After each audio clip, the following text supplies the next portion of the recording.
Parfois, la boussole se dérègle, le nord se brouille, les repères vacillent. Septentrion est né de ce vertige. Un podcast pour celles et ceux qui explorent le monde, pour celles et ceux qui le racontent dans des livres, des films, mais surtout des engagements. Je m'appelle Stéphane Dugast, je suis auteur et réalisateur et explorateur à ma façon. Bienvenue sur mon podcast Septentrion, là où souffle l'aventure.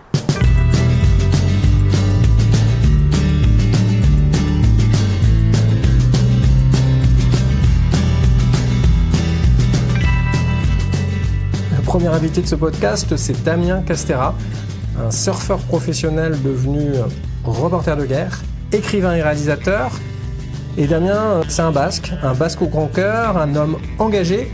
Et c'est lui qui m'a donné l'envie de réaliser ce podcast, donc à tout seigneur, tout honneur. J'avais imaginé faire cet entretien au calme, dans un salon, et avec une ambiance très feutrée, sans bruit. Et puis t'en as décidé complètement autrement, de faire cette interview pendant les écrans de l'aventure, un festival à Dijon, et tu avais lancé le film, et t'allais retrouver 52 minutes plus tard le public, et ça a donné une énergie incroyable, plein de bruit ambiant, et puis l'entretien a démarré comme ça. On va redémarrer puisque ça marche, hein. Là ça marche, c'est bon, le bouton n'était pas allumé. Ouais, l'erreur de début. On s'en rend compte maintenant. Comment l'Ukraine s'est imposée à toi finalement? L'Ukraine s'est imposée comme tout le monde, je pense, par la surprise générale. À part peut-être les services secrets américains qui n'étaient pas surpris, mais sinon le reste du monde qui n'ont pas accès aux infos a été surpris de voir une guerre à haute intensité sur le sol européen 80 années après la fin de la Seconde Guerre mondiale. Et donc, on était abreuvé d'images d'exode des populations. Et contrairement à d'autres conflits qui sont plus lointains avec des océans à traverser, là, on était au port de l'Europe. Donc, on pouvait assez facilement se porter volontaire pour amener, que ce soit la marchandise un peu d'urgence, du matériel médical ou de l'alimentation ou des vêtements. J'avais vu, en fait, dès la première semaine, j'ai vu que beaucoup de dons étaient faits par les citoyens et que ces dons s'accumulaient dans le sous-sol des mairies parce qu'on manquait vraiment de conducteurs pour partir là-bas. Donc encore une fois, j'avais ni femme ni enfant à l'époque. Là, l'idée, c'est que tu vois les infos, tu lis les infos, t'écoutes les infos, tu constates qu'il y a des médicaments partout. Ouais, il y a ça de camionneurs. Il y a rien de très compliqué. Hein. S'il faut faut juste beaucoup de café pour pas s'endormir sur les 3000 km de route qui séparent avec la frontière ukrainienne. Sachant que j'habite au Pays Basque, donc on va dire qu'il y a une belle diagonale. Donc voilà, 3000 km sur la route. C'est sûr que plus on avance, plus on se demande ce qu'on est en train de faire parce que connaissant un peu l'aventure, on sait très bien que on sait pas trop où elle va se terminer et que effectivement 2 mois après, on faisait une belle ellipse. 2 mois après, j'avais un gilet pare-balles, un casque et j'étais dans les tranchées russes qui venaient d'être prises au nord de Kharkiv et en pleine contre-offensive ukrainienne. Donc voilà, donc c'est en gros l'acheminement de ce matériel médical sur la frontière roumano-ukrainienne.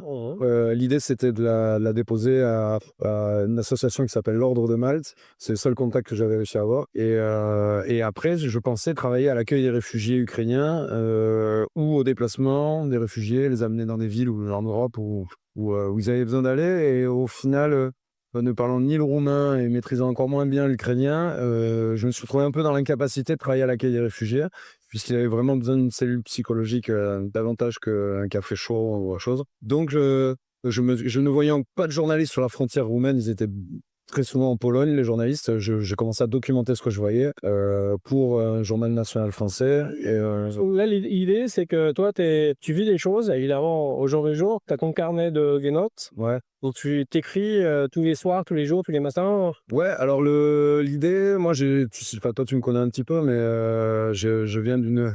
On va dire que ma filiature et mes mentors sont les grands écrivains, Ala Kessel, Camus, Malraux. C'est des gens qui ont fait du grand reportage assez subjectif. C'est-à-dire que on utilise tous les outils de la littérature, des descriptions, du passage des atmosphères, et le narrateur est omniscient. Il fait partie de l'histoire. Il parle en son nom, et ça permet de créer, je pense, une proximité avec le lecteur qui est peut-être plus efficace. Donc c'est des articles, c'est des chroniques de guerre, mais qui sont, on va dire, peut-être moins factuels. On rentre moins dans un décompte un peu morbide du nombre de morts ou des destructions des stratégies militaires. Par contre, on décrit des atmosphères. Et c'était un peu la phrase de Kaufman, qui était un ancien otage au journalisme, qui disait on va dire que le journalisme et la littérature se complètent, pendant que le journalisme dénombre les morts, l'écrivain raconte la douleur. Donc je pense qu'on avait beaucoup de journalistes présents en Ukraine qui faisaient un travail remarquable, s'inscrit dans l'actualité, le temps court de l'actualité. Et je pense qu'il faut aussi, comme on avait pendant la guerre d'Espagne, beaucoup d'écrivains engagés qui inscrivent le récit dans du temps un peu plus long, où on passe de l'atmosphère, des émotions, on décrit des paysages, mais vraiment, hein, même des paysages, des scènes, on est dans la littérature, et ça, c'est une autre manière de rendre compte qui n'est pas meilleure que le journalisme, mais qui complète le journalisme. Moi, je voulais faire juste un bond en arrière, voir le petit Damien qui a eu le temps à l'école et qui s'emmerde, un fou qui s'emmerde. D'ailleurs, tu étais comment à l'école? Ah là là, l'horreur. Je me suis fait virer de 3 lycées. Non, je me suis beaucoup ennuyé, heureusement. À l'époque, il n'y avait pas les smartphones, donc on ne pouvait pas geeker sur nos téléphones. Ce qui est plutôt bien parce que j'ai dévoré toute Jack London jusqu'à la terminale au fond de la classe. Mais vraiment, donc ça a préparé mon envol à 18 ans après pour des pays comme l'Alaska. Et c'est sûr que la littérature m'a vraiment permis d'endiguer l'ennui mortel des heures de play. C'est quoi ton parcours finalement? Je le connais pas. Mes études, elles ont été assez rapides. Et j'ai eu un parcours de surfeur professionnel où jusqu'à donc cette année encore, à 41 ans, c'est ma dernière année sous contrat sportif. Donc, ce qui m'a permis, donc dans un premier temps, de voyager en faisant les circuits de compétition internationaux. Et puis rapidement, c'est assez rébarbatif. Et on va dire que se retrouver à l'autre bout du monde dans un hôtel avec 200 surfeurs pour préparer un événement sportif, bon, il n'y a pas beaucoup d'aventures. Et moi, je viens vraiment de ce milieu de la littéraire de London et tous ces mecs-là. Donc, j'avais énormément envie de découvrir les pays dans lesquels j'ai voyagé. Et j'avais pas envie de m'enfermer dans des hôtels. Donc, j'ai rapidement arrêté la compétition pour faire une autre discipline dans nos sports de nature qui existent et qui permet d'en vivre. C'est le free surf, le free ride dans la montagne. Ce qui veut dire qu'on ne fait plus des événements sportifs, on vit sur l'image ou le récit. Donc, soit on fait du reportage pour les magazines en faisant des expéditions, soit aujourd'hui c'est beaucoup l'image, donc on peut réaliser des films documentaires. Et donc pendant une dizaine d'années, j'ai réalisé des expéditions en territoire un peu reculé, qui sont pas vraiment reconnus pour le surf, comme le cercle arctique ou la Papouasie-Nouvelle-Guinée ou le Libéria, justement.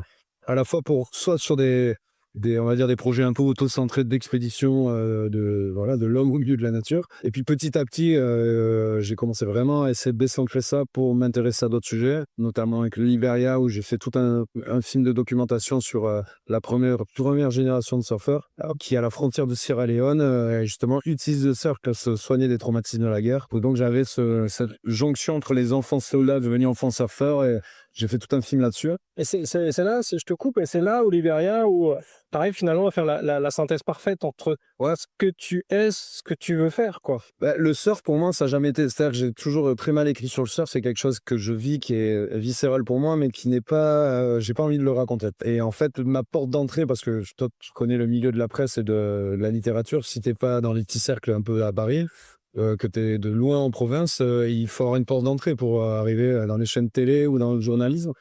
Et moi, ma porte d'entrée, ça a été le surf, parce qu'on n'est pas très nombreux dans le surf à savoir écrire ou à savoir réaliser des films. C'est pas... Contrairement à la montagne, il y a moins de raconteurs d'histoire dans le milieu du surf. Donc j'ai commencé avec des films de surf, puis des films d'expédition qui englobaient le surf de réconcilier le surf avec l'esprit d'aventure, à savoir la pêche, le bivouac, la marche en montagne.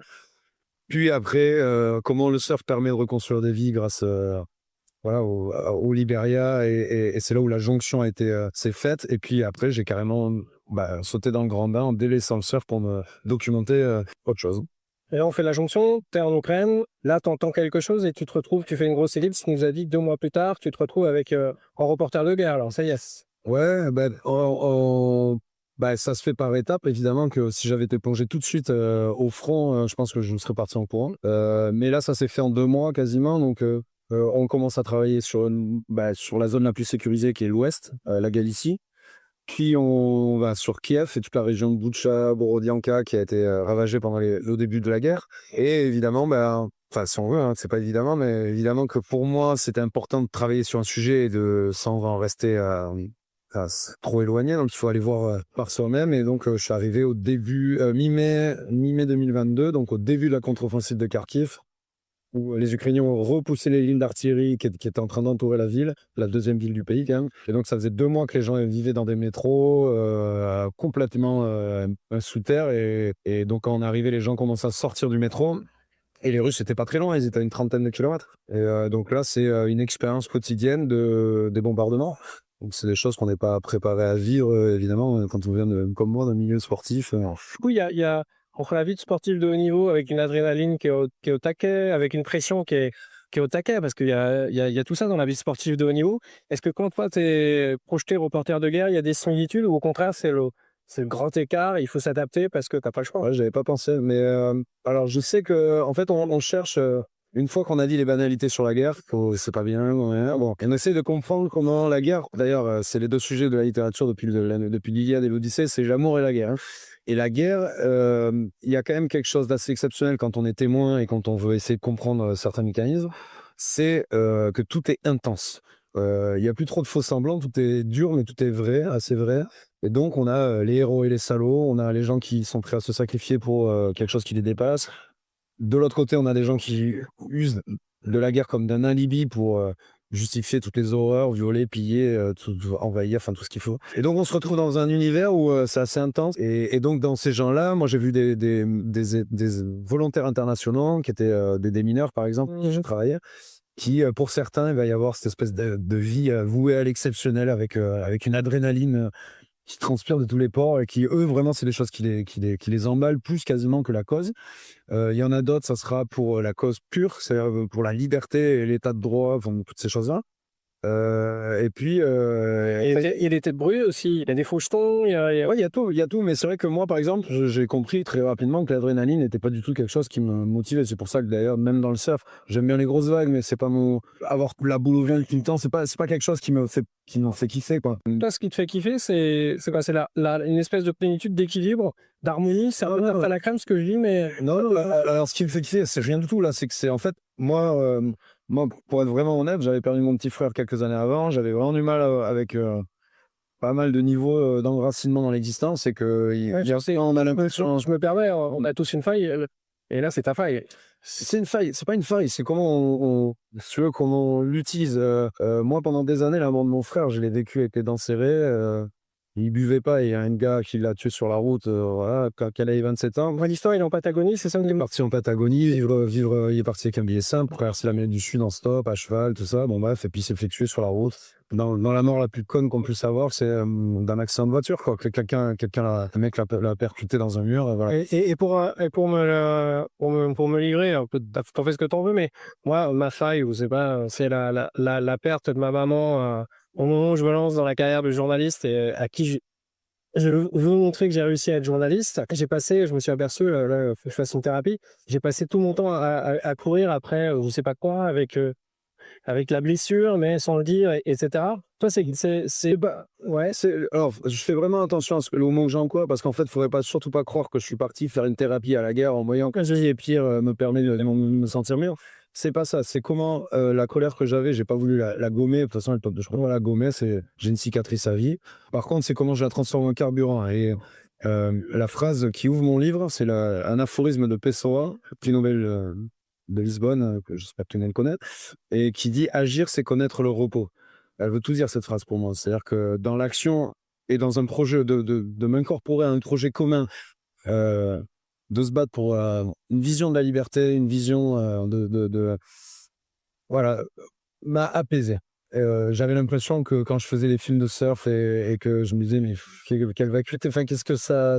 Je sais pas, j'avais l'impression que c'est bien, c'est ma passion, mais je pouvais plus me voir en peinture à la télé. J'avais pas envie d'apparaître. Là, j'ai pris une caméra, on m'entend pas pendant le film. Et là, on m'entend beaucoup à ton micro parce que c'est ce que tu me demandes de faire. C'est justement, tu nous racontes cette aventure filmique. Là, on était encore avec eux, on est sur le front.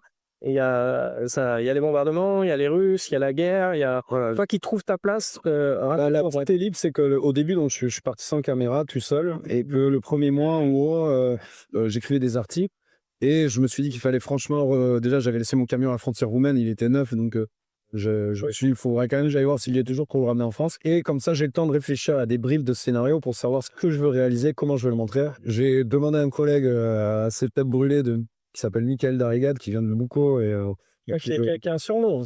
qui s'appelle Doula. Et voilà, il a grandi au pied des usines sidérurgiques de l'Adour, donc ça a forgé en lui une espèce de tempérament de lave en fusion.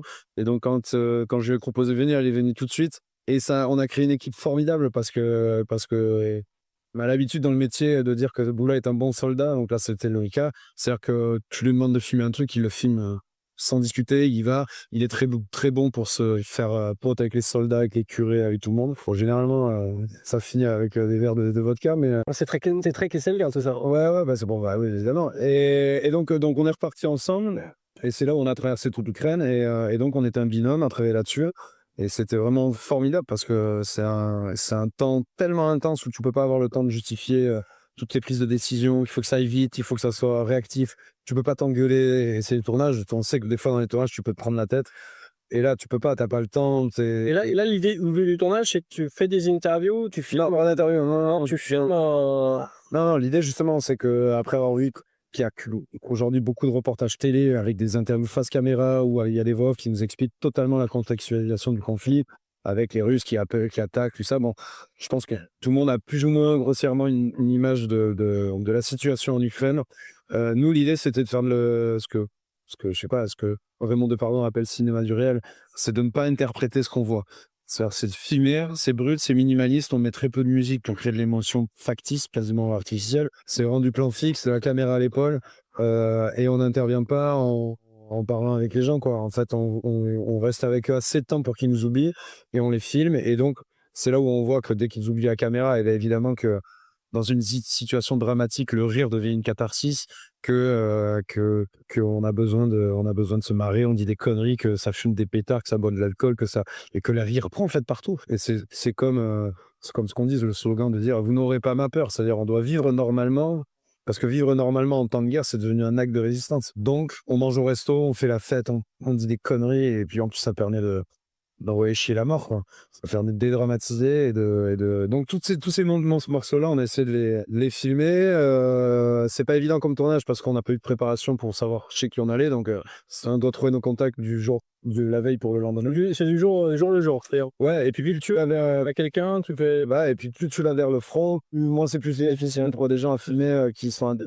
c'est pas qu'ils sont intéressants, mais moi, je voulais vraiment qu'il y ait un trait d'union avec les artistes. Et en arrivant alors à l'ouest de l'Ukraine, il y a beaucoup d'artistes, puis ils sont tous réfugiés là-bas. Et puis quand tu arrives dans le Donbass, au nord du Donbass, à Kharkiv, il y a plus beaucoup de violonistes, de pianistes ou d'écrivains ou de peintres. Ils sont tous fait la malle. Donc, pas forcément évident de trouver, mais on a trouvé. Du coup, ta quête, c'était la quête finalement d'humanité, des humanités, de poésie, de lumière dans la noirceur de tout ça, ou... Je crois qu'on en avait discuté. C'est au tout début quand je travaillais à Lviv.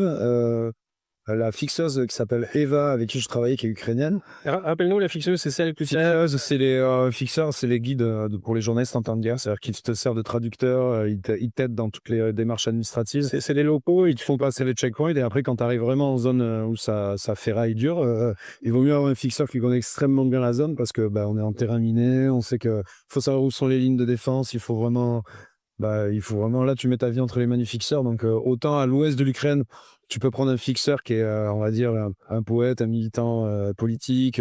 Et puis, dès que tu arrives en zone de front, il faut vraiment soit avec nous, on était avec un garde forestier qui connaissait chaque chemin de chèvre. Il savait où les champs étaient minés, dans quelles tranchées se cachaient les Russes, et où étaient les rideaux défensifs avec les lignes d'artillerie. Donc, voilà. Mais donc, pour revenir à Eva, au début de la guerre, je crois que c'était début avril, quand les images sont apparues sur les chaînes télé de tous les cadavres qu'il y avait à Boutcha, Eva a eu cette phrase de dire...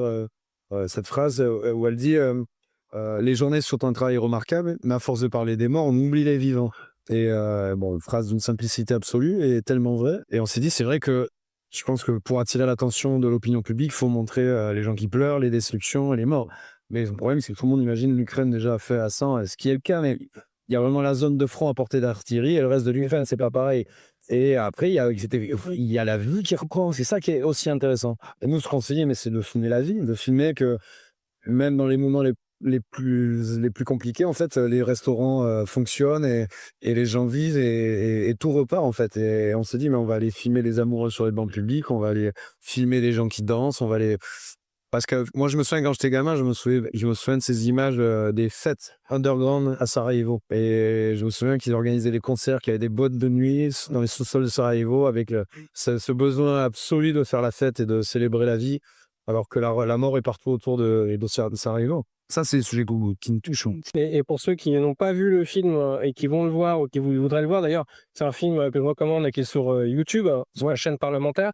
Toi, ta séquence préférée, elle est dans le film d'ailleurs ou elle est livrale? Ouais, il y a pas mal de choses, mais c'est vrai que je trouve assez touchant l'espèce de garde forestier misanthrope qui est peu bavard avec les hommes et qui risque sa vie quotidiennement dans la zone grise pour aller sauver les bêtes.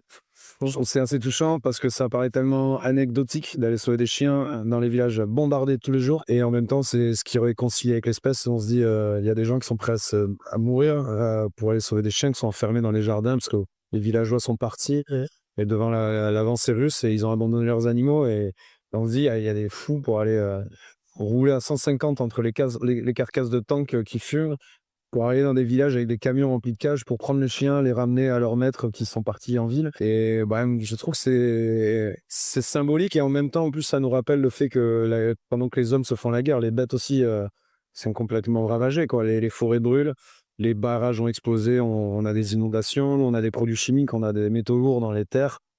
Et puis, il faut imaginer le fracas des bombes pour des animaux sauvages, plus les mines éparpillées partout. Et ça, on n'en pense pas. Et les eaux, qui sont abandonnés avec tous les animaux abandonnés dedans. Ou quand il y a une bombe qui tombe sur un élevage industriel avec 13 000 porcs qui brûlent d'un coup, que nous, on a eu des paysans qui nous ont raconté qu'ils sont hantés par le bruit de leurs bêtes qui hurlent dans le feu, quoi. Et tu as cette couverture sur le livre éponyme, où là c'est un moment de grâce.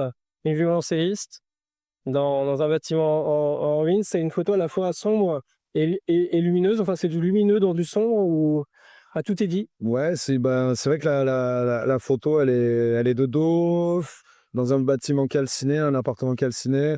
Il y a une lucarne où dehors, on voit qu'il y a un bâtiment qui est ravagé en flammes, enfin en flammes, en tout cas noirci par les bombardements. Et puis il y a les arbres du printemps avec leur verdure qui renaît, comme un symbole de la vie qui renaît de toute façon. Et puis ça fait comme une mise en abîme, quoi, avec cette violoncelliste qui ressemble un peu, enfin qui personnifie un peu le titre, la liberté, quoi. Et donc évidemment que la fonction de l'art dans toutes ces palettes, c'est quand on est enfermé dans une cave pendant un bombardement, cloisonné derrière les murs, écrire les vers d'un poème, réciter une chanson ou jouer d'un instrument, c'est s'autoriser la possibilité d'un dehors, c'est pouvoir sortir de ce confinement, c'est pouvoir en même temps, c'est une manière c'est comme je disais tout à l'heure, la catharsis, quand ça permet d'extérioriser toutes les émotions que parfois on ne peut plus avec les mots parce que les bombardements, je sais pas, peut-être que ces gens-là ont perdu des proches et que des fois ils n'arrivent plus à parler, donc la musique leur permet de s'exprimer. Et puis il y a aussi évidemment la fonction de l'art comme témoignage. Aujourd'hui, tous les artistes en Ukraine témoignent enfin leur art témoigne de ce qui se passe et du drame actuellement. Parle-nous peut-être on est dans le tournage, je regarde l'heure, c'est 25 minutes. On est, oui, ce qu'il y a le film. Voilà. Et justement, parle-nous du tournage de ce film. Tu es avec Boula, on a compris, on est sur du bruit. Capter les choses, n'intervenez pas, vivez des choses. Tu as une idée, plus le film avance, plus tu as une idée précise de ce que va être le film, ou alors au contraire, tu flûtes à tout va et puis tu te dis, bon, l'idée, elle sera là, et puis au montage, on écrira. Non, ouais, au final, l'écriture, il n'y a pas beaucoup d'écriture, puis tu n'as pas la voix off, Non, c'est vraiment d'essayer de. Alors, moi, je crois beaucoup, comme dans la littérature, je crois beaucoup alors là, c'est du réel, hein, mais j'appelle quand même les intervenants des personnels. C'est de trouver des gueules et des mecs qui parlent. Et donc, je pense notamment à Chris Garrett, qui est le démineur international qui vient d'Angleterre, qui est d'ailleurs maintenant décédé. Il est décédé au mois de juin. J'en profite pour lui rendre hommage. Et c'est des gueules exceptionnelles, en fait. Ils ont une aura telle que.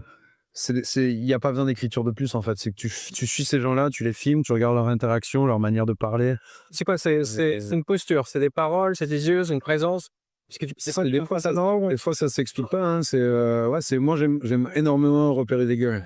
Des gueules. Tu vois, le peintre, au début de mon film, il a une gueule exceptionnelle. Même Pavel, à la fin, qui va sauver les chiens. Il parle pas, il est dur, et puis on le voit après avec les chiens, il a une autre manière d'être. Et puis après, c'est justement d'essayer de Alors encore une fois, faire l'inverse de ce que je suis en train de faire maintenant, c'est de laisser aussi beaucoup de place au silence et Non-verbal. ouais, bah, justement là, on regardait pas mal de films, alors je parle pas dans ce festival, mais dans d'autres, mais souvent il y a ce truc de l'époque qui est de quand on fait un film, d'être trop bavard, quoi Oui. et d'avoir et donc c'est souvent derrière les chaînes télé qui demandent ça, c'est de meubler tout le temps pour pas que le téléspectateur s'ennuie. Comme s'il allait, il pouvait pas survivre à 10 secondes de silence et donc moi je pense que justement quand on travaille sur du brut, du minimaliste et du réel, il faut aussi des respirations. Ça soit avec un beau plan fixe, une belle esthétique, et puis il y a du silence aussi. Donc voilà, c'était vraiment, encore une fois, il n'y a pas eu de préparation pour. Normalement, on travaille sur 6 mois, 1 an pour préparer un film. Là, j'ai rien préparé du tout, donc je me suis laissé porter par l'aventure au fur et à mesure que je la vivais, quoi. Bon, vous tourniez, vous enregistrez, enfin, t'enregistrais, et raconte-nous peut-être, moi je la connais, je t'ai vu dans des échanges avec Alexandre Souillet, qui est producteur à Bonne Pioche. Normalement, faut convaincre un producteur avant d'y aller, faut faire écrire un synopsis, faut gna gna gna.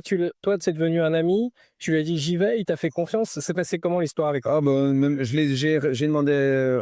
Quand on était en écran et qu'on filmait, on n'a même pas parlé des producteurs. En fait, on a filmé. Nous, il n'y avait pas la. Enfin, je veux dire, on n'était pas du tout dans des préoccupations de vendre notre film, quoi. Boula, ton pote, tu l'as appelé, tu dis Bien sûr, mais Boula, les yeux fermés. Il dit là, viens mon pote et tout. Boula, il a 2 Emmy Awards. C'est un génie de la caméra. Je lui dis de venir en Ukraine, pas payé. Il vient les yeux fermés tout de suite, dans la seconde. C'est à la vie, à la mort avec Boula. Bah ouais, donc c'est pour ça que je pense qu'on va beaucoup retravailler ensemble. Mais c'est-à-dire que de toute façon, nous, on est là pour témoigner. Le vendre notre film, on s'en fout. Je veux dire, c'est pas qu'on s'en fout, mais l'importance là, c'est d'être là pour témoigner, pour filmer. Les préoccupations d'argent, je veux dire, elles arrivent largement derrière.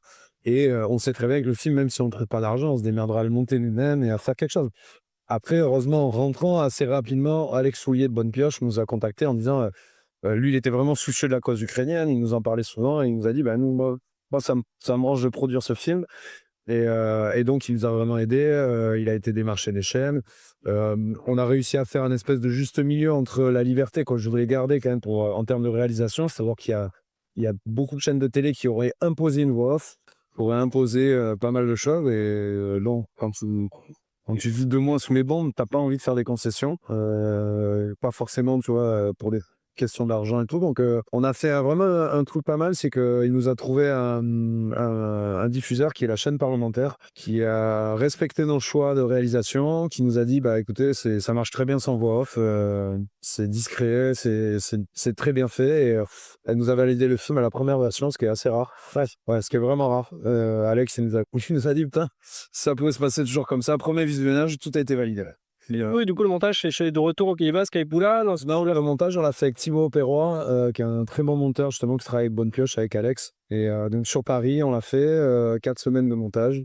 Et voilà, et là, j'espère avoir la même équipe là pour l'Arménie que j'ai tourné l'année dernière, essayer de faire justement avec Alex et Thibaut le montage. Boula avait pas pu venir parce qu'il travaillait sur un autre projet à l'époque. Mais voilà, on essaye de faire un peu le même style de film. Un conflit dont on parle pas beaucoup. Du coup, t'es rentré d'Ukraine, t'as monté le film, tu l'as diffusé, et bam, pour le livre, pour le livre, comment est arrivée l'aventure du livre finalement? Le livre, ben moi j'avais plus beaucoup de notes et puis comme j'écrivais aussi en parallèle des articles pour le JDD, je précise avant Historien droitisation de sa ligne éditoriale. Donc je posais pas mal de notes, ça a fait plus ou moins une structure de mon récit.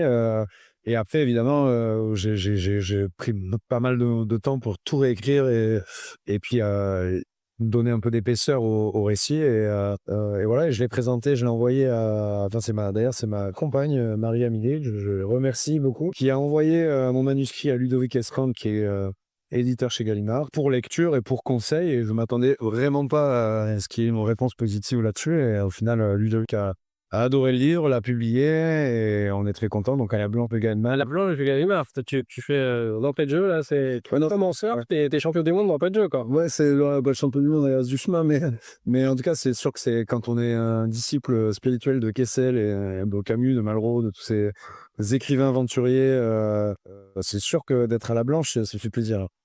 C'est un rêve de gosse. Et raconte peut-être sur ce travail, ce process d'écriture. T'as pris tes notes, t'as fait le film. T'es quelqu'un qui et qui est laborieux. Au contraire, t'as un jet qui est hyper facile, et t'es au rupteur. T'écris comment? T'écris où?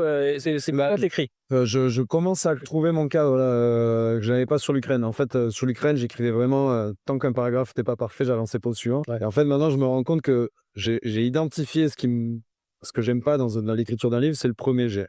En fait, le gros œuvre, j'aime pas. Donc, je m'impose maintenant une discipline, on va dire, je dis n'importe quoi, mais 1000 mots par jour pendant 4 mois ou 3 mois, ce qui me fait vraiment le gros œuvre.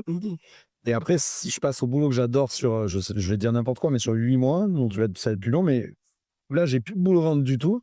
C'est la finition, je cut, je travaille mes phrases, je reprends, et puis je gonfle plein des paragraphes. Je me dis, tiens, celui-là, il est pas bon, celui-là, par contre, il vaut le coup d'être détaillé. Et c'est quoi? Et là, j'adore, là. Ouais. Et t'es devant ton ordi ou t'as que des feuilles de papier, des Ordi, ouais. Et là, tu... Ordi avec à peu près 150 fenêtres d'ouvertes. Le premier, c'est la fenêtre des dictionnaires des synonymes. Et puis après, évidemment, il y a tellement de connaissances qu'il faut aller chercher sur, je sais pas moi, telle région d'Ukraine, sur telle culture, sur tel nom de, je sais pas quel homme politique, sur tel régiment. Enfin, il faut chercher un truc. Et là, du coup, t'es pieds nus dans le jardin, t'es à la plage, t'es bureau, J'aime bien travailler dans les bars. J'aime beaucoup ça. J'aime bien. Et c'est marrant, c'est comme... comment on appelle ça, la solitude au milieu de la foule, tu sais, où tu te fous dans un coin, tu parles avec personne, t'as tes écouteurs sur les oreilles, mais t'as la vie autour qui... Puis bon, tu peux commander un café en hiver, quoi, moi, c'est pas mal.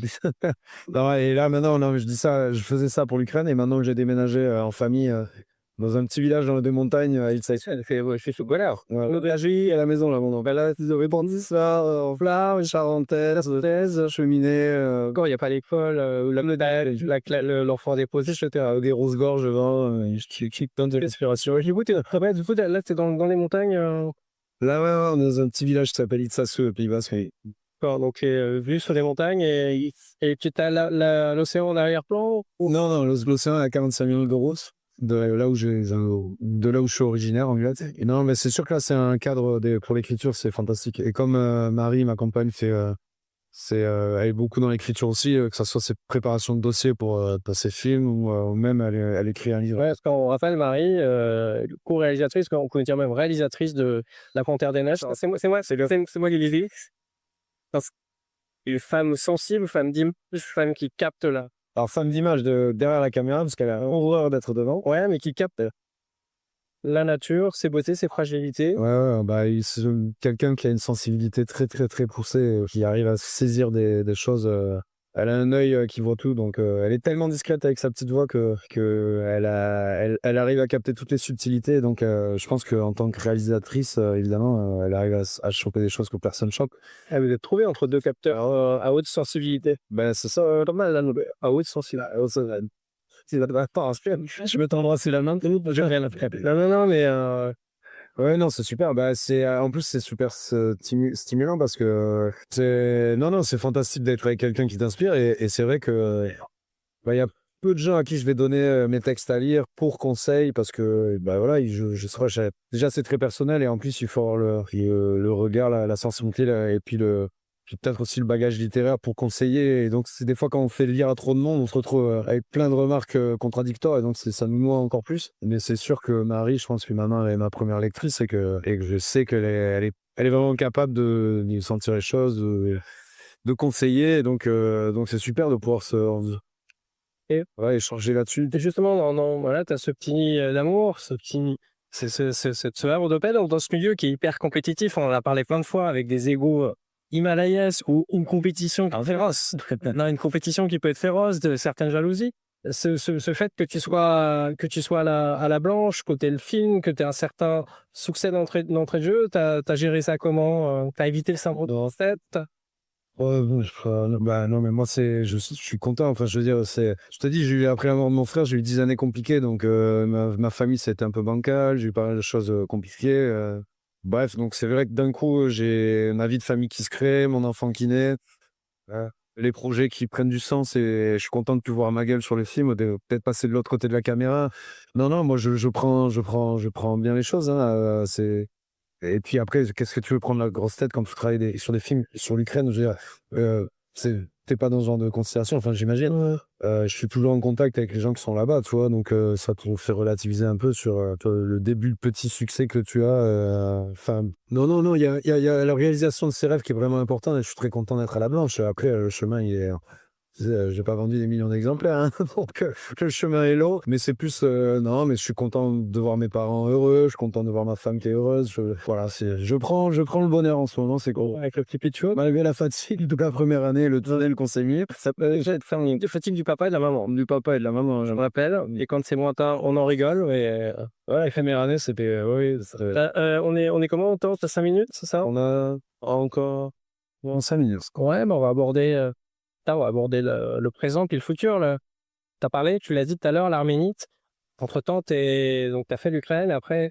Ouais, je suis reparti quasiment en même temps, début 2023, parce que mon dernier voyage en Ukraine, c'était en 2024, et début 2023, je suis parti avec Cédric Grain en tant que journaliste pour Le Figaro, parce que c'est marrant, comme la presse est partisane, même, on le sait tous, mais c'est étonnant, moi qui viens pas de ce monde-là, de savoir que l'Arménie chrétienne, ça sera Le Figaro et Le Point, et puis on va dire que les Ouïghours, ça sera Libération, quoi, et l'Humanité. Donc c'est drôle parce qu'on se dit que des drames comme ça on devrait dépasser les clivages partisans et se dire que n'importe quel journal peut parler de l'Arménie autant que les Ouïghours. Enfin, mais bon, donc voilà. Donc je suis parti pour Le Figaro. D'ailleurs, à l'international, je pense qu'ils font vraiment le job et il y a encore des belles plumes et tout ça. Et je me suis fait passer pour un photographe. Et donc j'étais le photographe de Célégra qui lui faisait les articles, écrivait les articles. Tu as quand même été un écrivain parce que je le dis grâce à Cédric sur le journal Embarquement. Oui, de piloter. Modeste journal. Cédric, je lui dis fais-moi quelque chose sur l'Arménie. Il m'a dit non, je prends trop la lumière et il y a une belle plume et c'est Damien. C'est Damien qui va écrire avec les poste Cédric. Non, mais faut rendre à César, à Cédric en l'occurrence, qui a Cédric, quoi. Ouais, non, c'est vrai. Et puis j'avais écrit pour Sud-Ouest, c'était sympa aussi, le journal de chez moi. Ouais. Non, mais c'est intéressant. Et puis c'est une manière de bosser qui est vraiment, quand on travaille sur l'Arménie, par exemple, on a fait tout le tour du pays en 2 semaines, 10 jours, 2 semaines. Je travaille un peu dans l'urgence, il faut devenir, nous on est spécialiste en rien, il faut devenir quand même s'accaparer un maximum de connaissances en peu de temps pour essayer de comprendre les enjeux géopolitiques, stratégiques d'un endroit qui est quand même, c'est Game of Thrones là-bas, hein. Il y a l'Iran qui est avec l'Arménie, l'Israël qui est avec l'Azerbaïdjan, l'Azerbaïdjan qui est avec la Turquie. On dirait un repas de famille où tout le monde est bourré, quoi. C'est un peu bizarre. Et donc, voilà, tu deviens un peu expert, entre guillemets, d'une zone et tu essaies de rendre compte, encore une fois, d'un conflit dont peu de gens parlent, à part quelques journalistes, justement, comme Marine Detilly, je sais que Sylvain Tesson en est aussi, avec Franceschi. Et justement, on parle de Marine, de Sylvain, ultra médiatisé. Il y a les Weber, il y a plein de gens, il y a Christophe Rella qui a été faire un film. Il y a d'autres reporters de guerre, moi je connais pas les noms. Est-ce qu'il n'y a pas tout un cirque autour de tout ça ou c'est comment le milieu des reporters de guerre, ton fantasme? Le milieu, tu les croises pas beaucoup. Moi, à part en Arménie où j'ai croisé Marine Detilly qui derrière son humour frappadingue, qui est génial. Elle s'entendrait bien avec Mboula parce que je pense que c'est une avant-fusion aussi, Marine Detilly.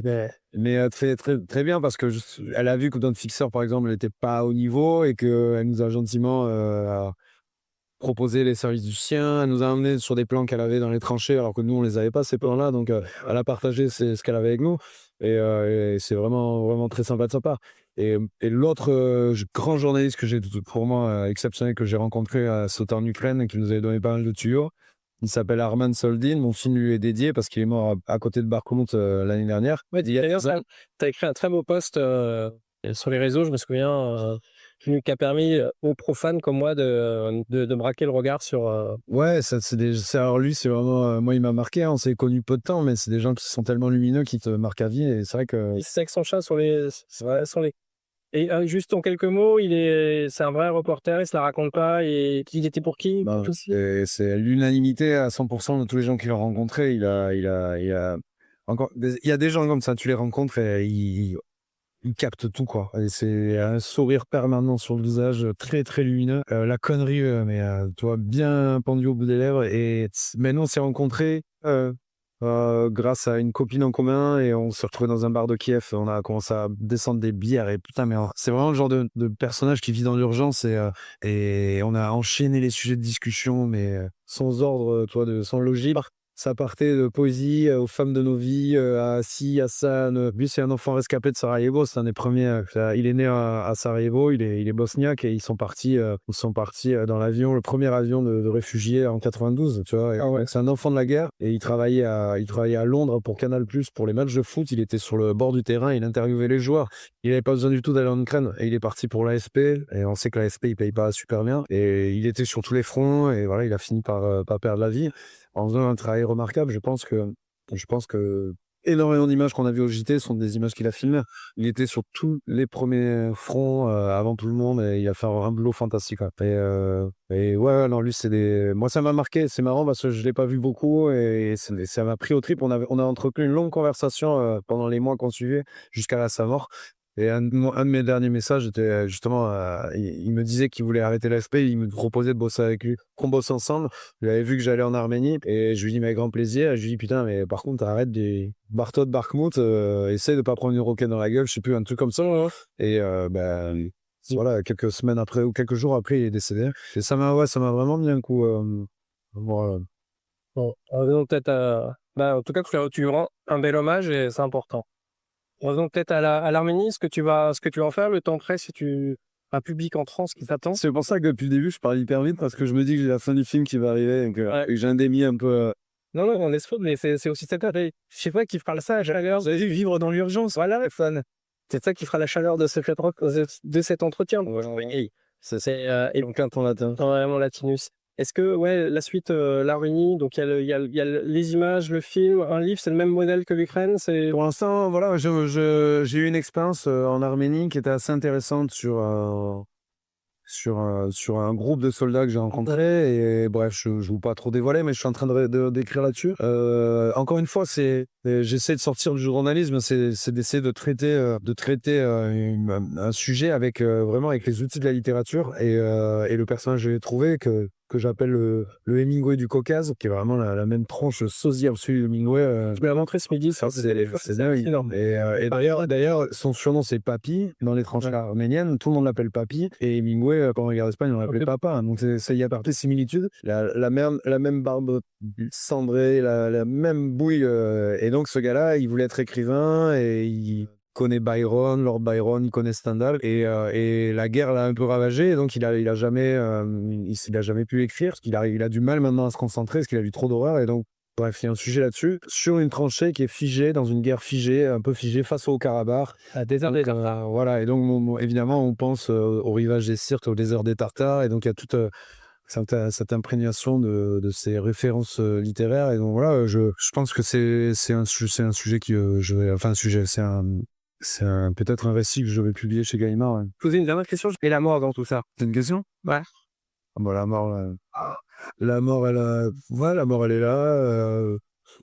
J'ai réglé quelques problèmes avec elle parce qu'elle me hantait un peu pendant quelques temps et là, non, je suis beaucoup plus apaisé. Mais c'est un peu ce truc aussi. C'est la mort qu'a volé mon frère. D'aller en Ukraine, la regarder droit dans les yeux, peut-être m'a soigné un peu de certains trucs. De certains démons en tout cas. Et je rebondis sur ta vie de famille heureuse et la vie dans tout ça, du coup. Ça aussi, ça soigne des idées noires, ça. On est fatigué, mais on est fatigué pas de bonheur, quoi. Donc non, tout ça c'est fantastique. Et puis c'est la plus belle aventure, ouais. Mon fiston qui s'appelle Mendy et qui va avoir une belle vie dans un village basque, entouré de moutons et de belles métailles. Longue et belle vie à Mendy. Voilà. Je fais des rimes, ouais. Et à Marie. Troisième rime. Merci, c'est Adanini. Et une dernière question, ta définition de l'aventure. Rapidos, parce que faut y aller, je sais. La définition de l'aventure, il faut qu'on y aille. Non, c'est la liberté. La liberté ne meurt jamais. Merci Stéphane. Merci Damien. À très bientôt. Que ça.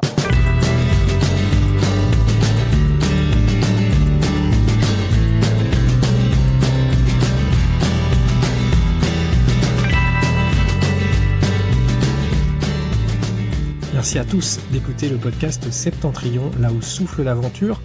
Rendez-vous bientôt sur les plateformes avec un nouvel invité. Et comme disait mon grand-père, Kenavo,